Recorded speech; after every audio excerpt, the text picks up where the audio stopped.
자, 반갑습니다. 이번 시간에는 저번 시간에 이어서 저번 시간에 배웠던 이론들을 시에 적용해보는 시간을 가져보도록 하겠습니다. 교과서 교재 페이지는 28페이지고 먼저 B라는 시랑 감쟁이라는 시를 살펴보도록 하겠습니다. 자, 처음부터 선생님이 한번 읽어볼게요. 저 하얀 무수한 맨 종아리들, 찰박거리는 맨발들, 찰박 맨발들, 맨발들, 쉬지 않고 찰박 걷는 티눈 하나 없는 작은 발들, 맨발로 끼어들고 싶게 하는 까지. 지금 이 작품의 제목이 비잖아요. 그런데 본문을 보면 비라는 단어가 하나도 나오지 않았어요. 그런데 일반적으로 하늘에서 내리는 비를 이 시에서는 어떻게 표현을 하고 있냐면, 비를 여기 나와 있는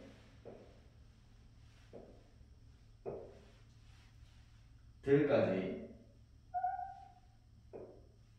맨 종아리들이라고 해서 하얀 종아리를 마치 비 같아 보이기 때문에 비라고 표현을 한 거예요. 빗줄기가 종아리처럼 길쭉하게 내리는 모습을 비유하고 있는 겁니다. 그러니까 이 맨 종아리들이 의미하는 게 무엇이다? 바로 하늘에서 내리는 비가 되겠죠. 그런데 비는 사람이 아니잖아. 그런데 사람의 시체인 맨 종아리라고 표현을 했으니까 여기에서는 우리가 표현 방법을 한 가지 살펴볼 수가 있겠네요. 사람이 아닌 것을 사람처럼 표현하는 것을 뭐라고 한다고 그랬지? 어떤 표현 방법? 의인법이다 라고 했습니다. 맨 종아리들은 비를 표현하는 건데 사람이 아닌 것을 사람처럼 표현했으니까 의인법이 사용이 되고 있구나. 자, 그리고 한 가지 더. 여기 맨 앞에 있는 이 는 감탄사죠. 감탄사입니다. 여기서도 표현 방법을 한 가지 살펴보면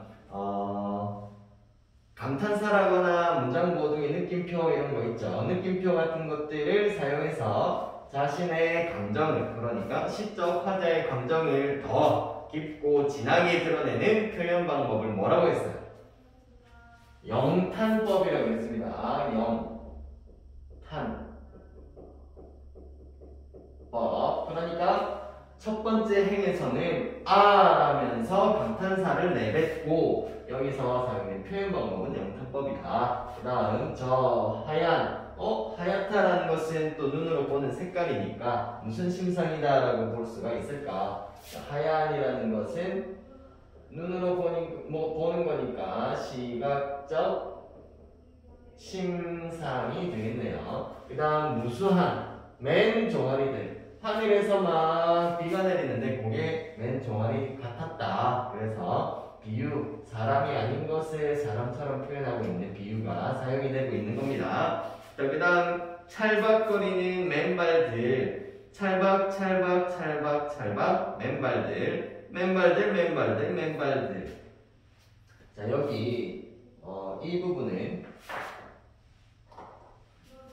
여기에 이 부분들은 이제 하늘에서 비가 이렇게 축축 떨어져 가지고 바닥에 탁 떨어지면 빗물이 막 튈 거 아니에요. 그래서 그 빗물이 튀는 모습을 비유하고 있는 표현이 바로 여기 이 세 개, 2번, 3번, 4번, 2행, 3행, 4행이 되겠습니다. 어떤 모습이라고요?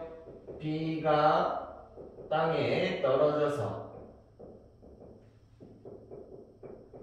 튀는 모습을 표현하고 있는 것이다. 지금 선생님이 칠판에 필기하고 있는 내용들은 다 그대로 여러분들 교재에도 필기를 하셔야 합니다.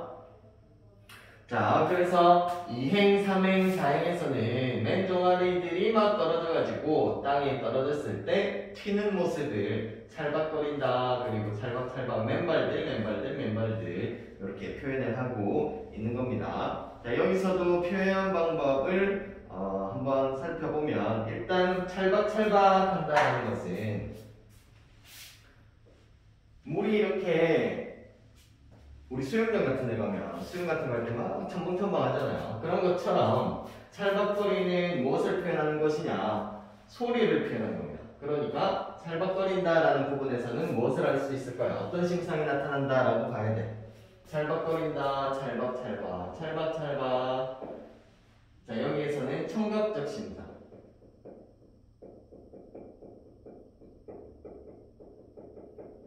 자, 청각적인 심상이 두드러지는구나 라는 것을 알 수가 있습니다. 그 다음 쉬지 않고 찰박, 여기서도 찰박 나오네요. 쉬지 않고 찰박 걷는 티눈 하나 없는, 자, 티눈이 없는 작은 발이라고 했어요.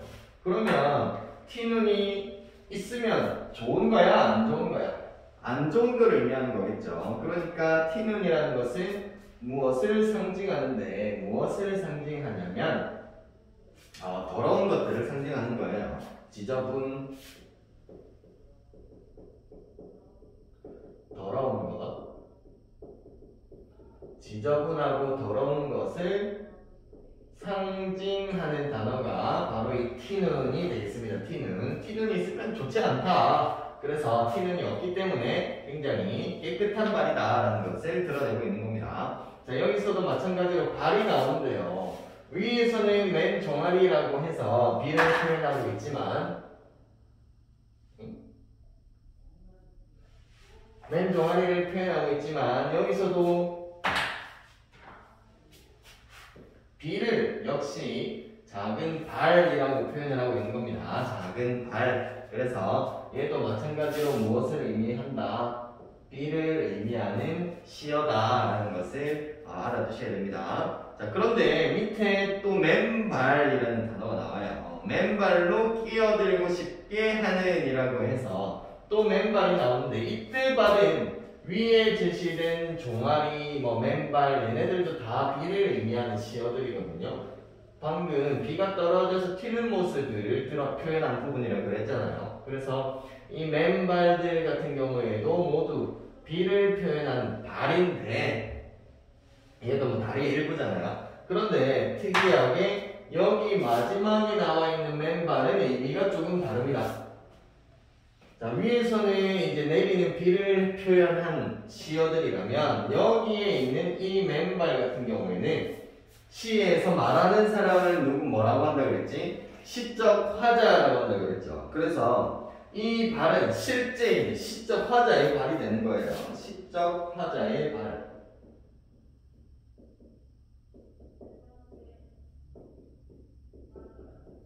위에 제시된 종아리, 맨발, 작은발, 얘네들하고 다른 발이 마지막 행이 나온 거예요. 이 맨발은 시적 화자의 발을 의미하는 것이다. 자, 그런데 맨발로 끼어들고 싶게 한대요. 자기도 함께하고 싶다라는 뜻이죠. 자, 위에 보시면 여기 이 B라는 대상이 이 작품에서 긍정적으로 그려지고 있어요? 아니면 부정적으로 그려지고 있어요?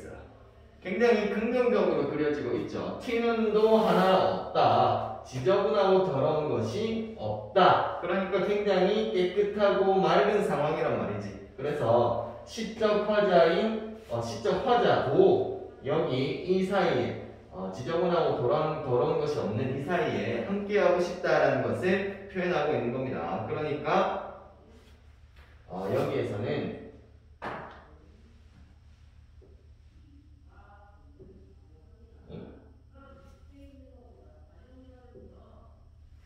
자, B와 어떻게 하고 싶은 마음?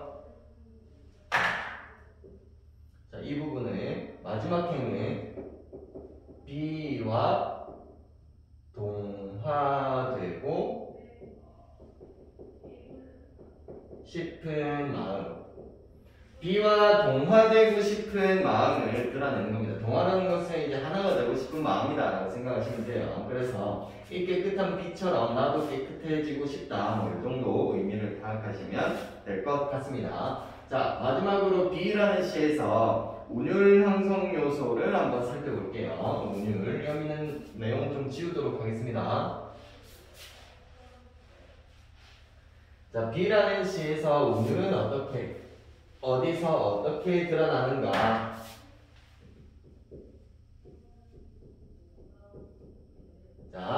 B라는 시에서 운율은 일단 운율은 어떻게 형성이 된다 그랬어요? 무조건 반복을 통해서 형성이 된다라고 했습니다. 운율은 곧 반복을 통해서 반복이다라고 보시면 돼요. 그래서 여기서 반복이 되는 것들을 찾아보시면 어디 있어요? 찰박, 맨발들, 또 찰박, 여기 맨발들, 또 맨발들, 또 찰박 나왔네요. 여기 발들 나오고, 그 다음, 요 정도. 찰박, 맨발들이라는 시어가 방금 선생님이 동그라미 친 애들 있죠? 자, 첫 번째. 이렇게 동그라미 친 애들. 그러니까 시에 사용이 된 무엇이? 시에 쓰인 말, 시어가 반복이 되고 있구나. 똑같은 단어가 반복이 되고 있다. 시에 쓰인 언어가 반복이 되고 있구나. 그 다음 두 번째는 여기에 시의 끝부분을 보시면 여기도 그 다음 여기서부터는 또 다시 들이 나오고 는이 나오죠. 시행의 마지막 글자가 어떻게 되고 있어요? 시행의 마지막 글자가 반복이 되고 있어. 같은 위치에서 같은 소리가 반복이 되는 것은 위율이라고 했습니다. 같은 위치에서 같은 음이 반복이 된다. 그런데 이 위율은 다시 세 가지로 나눠볼 수가 있다 그랬죠. 어떤 위치에서 반복이 되느냐. 그래서 두운, 요운, 가군이 있다 그랬는데 두운은 제일 앞에 있는 글자가, 요운은 가운데, 가군은 맨 마지막 글자라고 했어요. 그런데 여기서는 들들들들는는는 어디서 반복이 되고 있어? 맨 마지막에 있는 글자가 반복이 되고 있으니까 위율 중에서도 무엇이? 가군이 형성이 되었구나라는 것을 알 수가 있죠. 그 다음 이 작품은 특이하게 중간중간에 뭐가 많이 찍혀 있어요? 쉼표들이 막 찍혀 있죠. 자, 이런 것들도 우리가 노래 악보 같은 걸 봐도 중간중간에 쉼표가 많이 찍혀 있는 모습을 볼 수가 있습니다. 노래 부르는 사람들도 쉬어야지. 그래서 이렇게 쉼표를 사용해서도 무엇을 형성한다? 쉼표.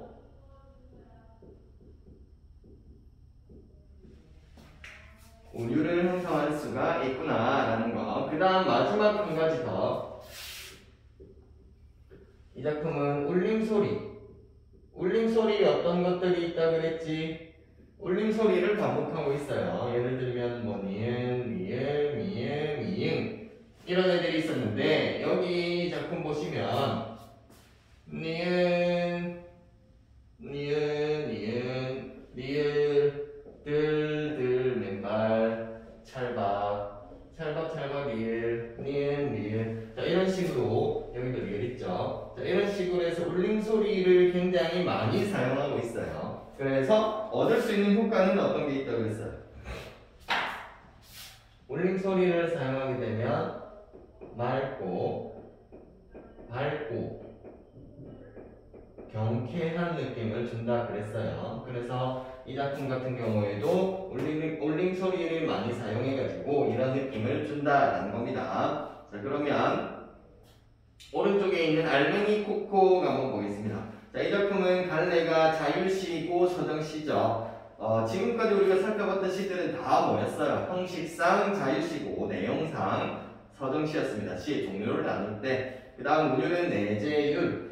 시 속에 은근하게 노가 들어있다. 내재율 같은 경우에는 여러 번 읽어보면 운율을 느낄 수가 있다고 그랬죠. 여러분들도 직접 소리내서 읽어보시면 느낄 수가 있을 거예요. 찰박거리는 맨발들, 찰박, 맨발들 이런 식으로 음악성을 느낄 수가 있다. 그 다음 성격은 감각적입니다. 자, 여기에서는 시각적인 심상이 나타났고 청각적인 심상도 나타났죠. 자, 심상이라는 것은 마음속에 그려지는 그림인데 무엇을 통해서 우리가 받아들여진다고 그랬어요? 인간은 5가지 감각이 있다고 그랬지. 그래서 우리 인간의 감각을 통해서 받아들여지는, 마음속에 그려지는 그림이 심상이라고 했는데, 감각을 통해서 받아들여지니까 심상이 도드라지게 나타나는 경우에는 여기 나와 있는 것처럼 감각적이다라고 표현을 합니다. 자, 그래서 성격이 첫 번째 감각적이고 비유적이다. 맨종 비를, 하늘에서 내리는 비를 뭐 종아리, 발 이런 식으로 빗대서 표현을 하고 있죠. 그래서 비유적이고, 그 다음 묘사적입니다. 묘사, 그림을 그리는 것처럼 여기서 땅에 비가 떨어져서 튀는 모습들을 이렇게 찰박거린다라고 표현을 하고 있죠. 그래서 묘사적이다. 비가 내리는 것을 묘사하고 있는 거죠. 그 다음 제재는 비, 주제는 비 내리는 풍경에 땡땡땡 무엇일까요? 자, 빈칸에 들어가야 할 말은 생동감입니다. 살아있는 것 같은 느낌을, 생생한 느낌을 주죠. 그 다음 특징 첫 번째, 비가 내리는 풍경을 감각적 영역에 밑줄 그어 보겠습니다. 감각적으로 마치 눈에 보이는 것처럼 전반적으로 이제 눈에 보이는 것 같은 느낌이 들죠. 그래서 빈칸에 들어가야 할 말은 아니죠. 감각적으로 묘사하고 있다 해서 감각적 밑줄 그으시고, 그 다음 두 번째, 특정한 시어를 어떻게 해서 운율을 형성하고 있어요? 운율은 무조건 반복이라고 그랬죠. 빈칸에 들어가야 할 말은 반복입니다. 반복. 특정한 시어, 아까 동그라미 친 애들 있죠? 찰박, 그 다음 맨발들 이런 것들이 반복이 되어서 운율을 형성하고 있구나. 그 다음 세 번째는 의성어 찰박을 반복하여 경쾌한 느낌 그리고 생동감을 준다라고 되어 있습니다. 의성어가 뭘까요? 의성어라는 단어를 먼저 알아야 되겠죠. 의성어 밑줄 그으시고,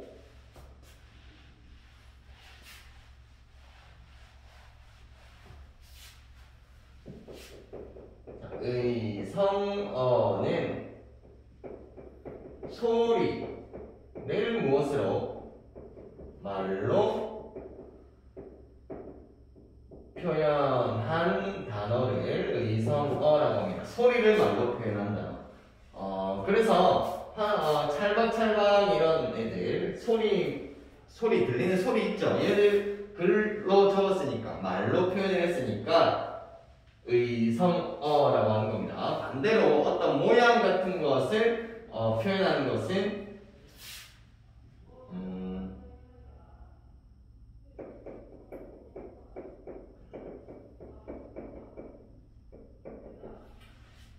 소리를 말로 표현하면 의성어라고 하고, 모양을 말로 표현하게 되면 의태어라고 합니다. 모양을 말로 표현하게 되면 의태어. 예를 들면 하늘에서, 나무에서 낙엽이 막 떨어지는 모습, 이때 낙엽이 막 나풀 떨어져요. 이런 것들은 낙엽이 떨어지는, 천천히 이렇게 떨어지는 모양을 말로 표현했기 때문에 의태어라고 하고, 찰박찰박 이렇게 물장구 치는 그런 소리를 말로 표현했기 때문에 의성어라고 합니다.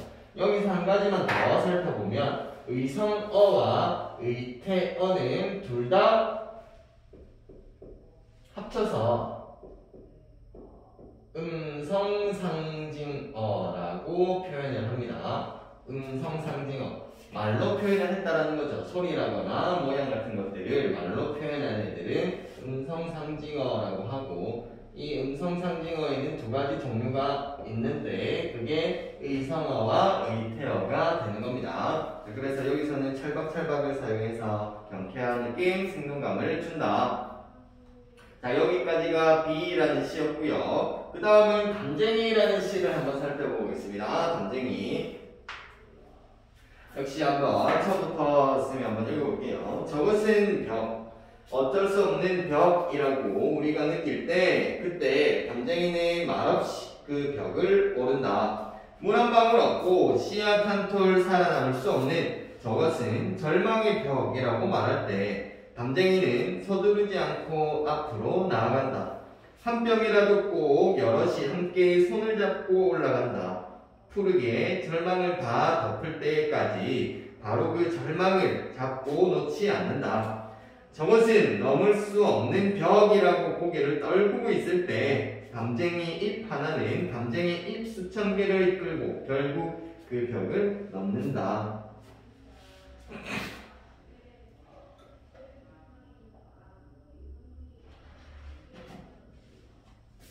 자, 첫 번째 행부터 같이 한번 보겠습니다.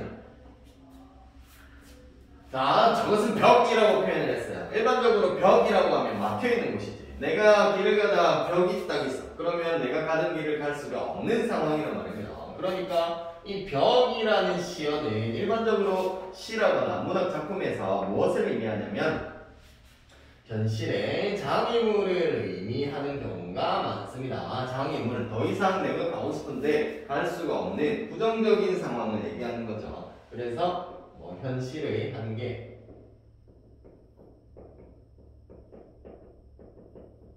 그리고 무슨 상황이겠어요? 나는 가고 싶은데 갈 수가 없는 상황이에요. 그러니까 절망적인 상황이라고도 볼 수가 있다. 절망적 상황.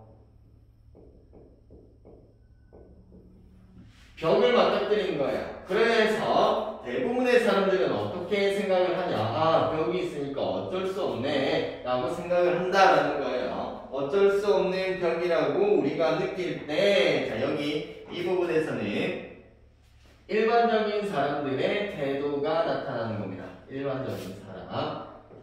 쉽게 우리라고 하겠습니다. 우리의 태도는 어떤가? 자, 우리들의 태도는 어때요?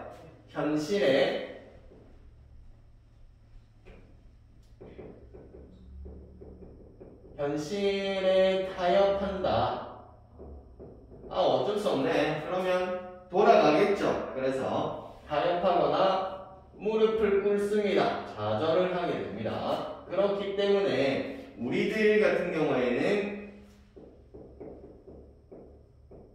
부정적이고 소극적인 모습을 보여주는 거죠. 우리들의 태도는 벽이 가로막고 있을 때 현실에 타협하거나 좌절하거나 이런 모습을 보인다는 거야. 그래서 부정적이고 소극적인 우리의 태도를 이 두 번째 행에서 알 수가 있는 겁니다. 그런데 자, 그때 갑자기 다른 얘기를 하겠죠. 이제 시상이 전환이 된다라고 보통 표현을 하는데, 자, 그때라는 단어를 통해서 무엇의 포인트가 있다라는 거예요. 이제 담쟁이라는 아이한테 포인트가 가게 되는 겁니다. 스포트라이트를 여기다가 이제 막 쏴주는 거예요. 그때라는 단어를 통해서. 자, 담쟁이는 말없이 그 벽을 오른다. 자, 우리들 같은 경우에는 이 현실에 좌절하고 있을 때 담쟁이라는 아이는 말없이 어떻게 하고 있어요? 그 벽을 넘기 위해서 벽을 타고 오른다라는 거죠. 그 다음, 자, 네 번째 행을 보시면 물 한 방울 없고 씨앗 한 톨 살아남을 수 없는, 자, 여기 이 부분이죠. 이 하나, 둘, 셋, 넷, 다섯 번째 행, 물 한 방울 없고 씨앗 한 톨 살아남을 수 없는. 담쟁이라는 것은 벽을 타고 오르는 식물이잖아요. 그런데 식물이라는 것은 반드시 물이 필요하고 씨앗이 있어야 싹을 틔우는데 이런 것들이 없음에도 불구하고 벽을 타고 오르는 모습을 보여주고 있어요. 그렇기 때문에 이 담쟁이가 지금 겪고 있는 상황은 이런 상황인데 어떻게 표현할 수가 있을까요? 굉장히 극한의 상황에 처해 있구나라는 것을 알 수가 있죠. 극한의 상황에 처해 있다. 사람으로 따지면 사막 한가운데 물 한 방울 없고 비상식량도 없이 그냥 한가운데 이렇게 툭 떨어뜨려 놓은 그런 상황을 생각해 보시면 될 것 같아요. 그 다음에 저것은 절망의 벽이라고 말할 때, 자, 이것들도 마찬가지로 저것은 절망의 벽이라고 말할 때 이것도 이제 우리들의 태도라고 보면 되겠죠. 우리는 저 벽을 넘을 수 없을 것 같아 라고 생각을 하는 게 이제 우리들의 태도라면, 반대로 담쟁이는 어떤 태도를 취하고 있느냐? 담쟁이는 서두르지 않고 앞으로 계속 나아가는 모습을 보여주고 있습니다. 그러니까 서두르지 않고 앞으로 나아가는 것이 담쟁이의 태도가 되겠죠. 어떤 태도라고 봐야 돼? 의지적. 나는 할 수 있다라는 의지를 가지고 있고, 그 다음에 포기하지 않고 앞으로 나아가는 적극적인 태도가 나타나고 있는 겁니다. 담쟁이는 서두르지 않고 앞으로 계속 나아간다. 무엇을 통해? 벽을 넘기 위해서. 자, 그 다음 한 뼘이라도 꼭 여럿이 함께 손을 잡고 올라간다. 그런데 담쟁이는 담을 넣는데 극복하려는 의지가 드러나는데 혼자서만 하는 게 아니라 꼭 여럿이 함께 손을 잡고 올라가는 모습을 보여주고 있습니다. 자, 그렇기 때문에 여기에서는 한계를 손을 잡고 올라가고 있으니까 한계를 극복하려고 하고 있는데 혼자서가 아니라 여럿이 함께라고 했죠. 그래서 함께 하려는 생각, 우리는 다 같이 잘 살아야 된다. 우리는 함께 이 난관을 헤쳐나가야 된다고 생각하는 것을 연대의식이라고 표현을 합니다. 그래서 한계를 극복하는데 나 혼자 잘 되는 게 아니라 우리 다 같이 이 극복을, 이 고난을 극복해야 된다라고 생각을 하는 게 바로 이 연대의식입니다. 여기에서는 연대의식이 드러난다라고 볼 수가 있겠죠. 자, 그 다음에 푸르게 절망을 다 덮을 때까지, 여기서 이 절망은 앞에 나왔던 저 벽이라고 생각하시면 되겠죠. 그래서 푸르게 절망을 다 덮을 때까지, 자, 푸르다라는 것은 눈으로 보는 색깔이니까 무슨 심상이 나타난다라고 봐야 돼요. 시각적 심상이 나타나는구나 라고 보시면 되겠죠. 자, 요거는 눈으로 보이게 표현을 했는데, 자, 벽이 있어요. 그런데 담쟁이가 하나 담을 타고 넘을 거 아닙니까? 담을 타고 넘는데 꼭 여럿이 함께 손을 잡고 올라가려고 그랬지. 그러니까 여럿이서 이렇게 벽을 채우는 거야. 식물이니까 이렇게 푸르다라고 표현을 한 거죠. 그래서 벽이 다 푸르게 되었을 때, 푸르게 절망을 다 덮을 때까지, 이렇게 절망을 다 덮을 때까지, 자, 여기서 이 절망을 다 덮는다라는 것도 어떤 함축적인 의미를 가지고 있다라고 봐야 되겠죠. 절망을 다 덮었어요. 절망을 다 덮었다. 그러니까 앞에 나왔던 이 한계를 뭐 할 때까지, 극복할 때까지 바로 그 절망을 잡고 놓지 않는다. 끝까지 어떻게 하는 태도라고 볼 수가 있어요. 절망을 잡고 놓지 않는다. 포기하고 있어요? 포기하지 않고 있어요? 네, 포기하지 않는 태도, 그런 것들을 이제 의지적인 태도다라고 볼 수가 있겠죠. 의지적 태도가 드러나는구나. 다음, 저것은 넘을 수 없는 벽이라고 고개를 떨구고 있을 때 담쟁이 잎 하나는 담쟁이 잎 수천 개를 이끌고, 요 하나가 수천 개를 이끌고 있네요. 이 담쟁이 잎 하나가. 그래서 이 담쟁이 잎 하나까지 밑줄 긋고, 얘는 리더죠. 다른 수천 개를 이끌고 가는 리더의 역할을 하고 있단 말입니다. 그래서 이런 애들, 생각이 다른 사람들에 비해서 앞서 있는 사람을 선구자라고 표현을 합니다. 그래서 담쟁이 잎 하나가 바로 선구자가 되는 것이고, 다른 담쟁이 잎 수천 개를 이끌고 가는 리더의 역할을 하고 있구나 라고 생각하시면 되겠죠. 그러니까 담쟁이 잎 수천 개가 의미하는 것은 일반 우리 국민 민중들, 그 다음 우리 주변의 이웃들, 그리고 우리 사회를 구성하고 있는 사회 구성원들 정도 생각하시면 될 것 같아요. 이끌고 결국 그 벽을 넘는다. 자, 결국 어떻게 됐어요? 결과적으로 그 벽을 넘게 되었다는 거죠. 그러니까 극복을 했구나. 극복을 했다는 것을 알 수가 있죠. 요 담쟁이라는 시 같은 경우에는 지금 우리 대한민국의 상황이죠. 전 세계의 상황이 굉장히 잘 어울리는 시다라고 볼 수가 있을 것 같네요. 이 코로나라는 전 세계적인 전염병을 우리가 헤쳐나가기 위해서 손을 잡고 이 벽을 결국에는 넘어야 한다라는 것을 알려준다라고 볼 수 있을 것 같아요. 굉장히 많은 것을 전달해주는 시라고 볼 수가 있겠네요. 자, 그러면 오른쪽에 있는 알맹이 콕콕 나에 있는 빈칸을 한번 채워보겠습니다. 갈래는 자유시, 서정시고요. 운율은 내재 요력시, 형식상 자유시, 내용상 서정시. 운율은 여러 번 읽어보면 그 속에서 진하게 문유를 느낄 수가 있어요. 그 다음 성격은 교훈적입니다.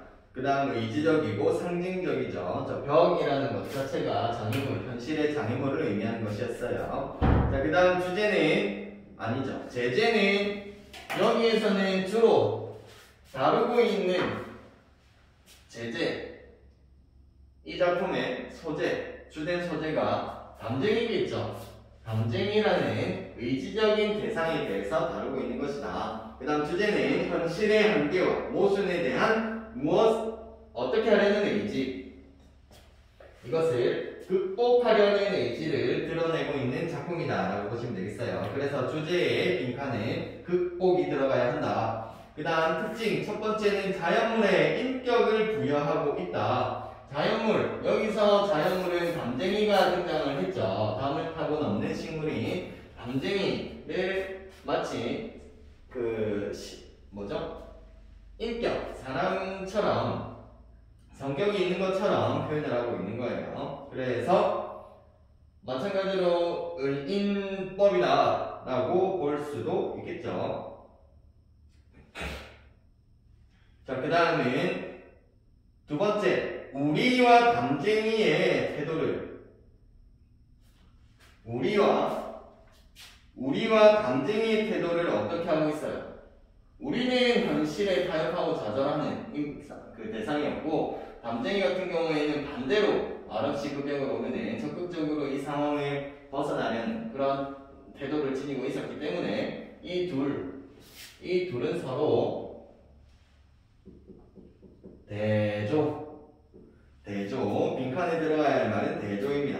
대조하여 주제를 드러내고 있다. 그 다음 세 번째, 단호한 느낌의 서술어를 사용하여 굳은 신념을 표출한다. 서술어라는 것은 문장의 맨 마지막에 뭐뭐 한다, 이 다로 끝나는 애들이다 라고 생각하시면 됩니다. 그래서 그 벽을 오른다, 나아간다, 올라간다, 자, 이런 식으로 단호한 느낌을 주게 되죠. 그래서 담쟁이라는 아이는 이 벽을 꼭 넘을 것이다라는 그 의지를 드러내고 있는 거예요. 의지적이고 적극적인 태도를 드러내는 겁니다. 단호한 느낌의 서술어, 뭐뭐다 이런 것들을 사용해서 굳은 신념이라는 것은 어떤 믿음 같은 거예요. 나는 이 밤을 타서 이 절망적인 상황을 끝낼 것이다 라는 그런 것들을 표출하고 있구나 정도 보시면 되겠습니다. 자, 그 다음은 30페이지에 있는 시도 마저 보겠습니다.